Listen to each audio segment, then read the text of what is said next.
Tatăl nostru care ești în cer, stau în fața ta, smerind, iartă-mă păcatele mele care am făcut și iartă-le cu sângele ce sfânt care a vărsat pentru noi ca să ne ierți păcatele. Știi că nu suntem oameni perfecti. Ajută-ne să întărim credința. Ajută-ne să fim aproape de tine. Cercetează inimile noastre și umple cu Spirit Sfânt inima noastră să fim în fața ta prezent. Știi că tu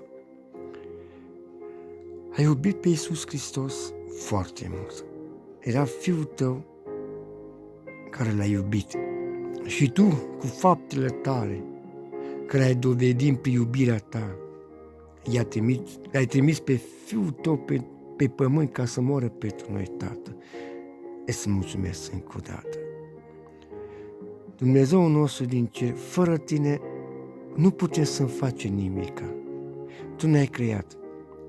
Tu ne-ai făcut pentru noi orice pe pământ, ca să-i simțim cine ești, ca să-i simțim că ești Tată iubitor, care stai alături de noi și ne ajuți.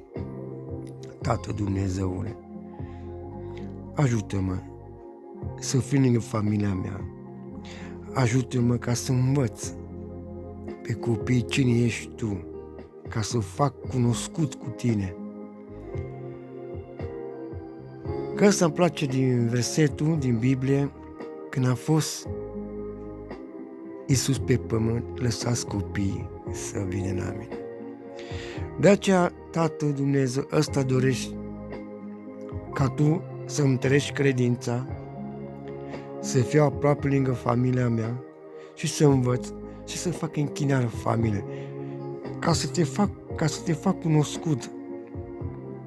Ajută și pe frații, ca să întărească, ca să meargă la adunare, să afle despre cuvântul meu. Ajută și pe copiii lor, ca să fie aproape lângă Dumnezeu.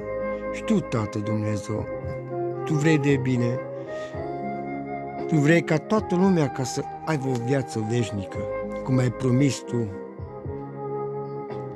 Și când a zis Iisus, când a fost răstignit, vei fi cu mine în paradis. Încă o dată îți mulțumesc că tu mi-ai ascultat rugăciunea prin numele tău, Marele Preot, Iisus Hristos. Amin.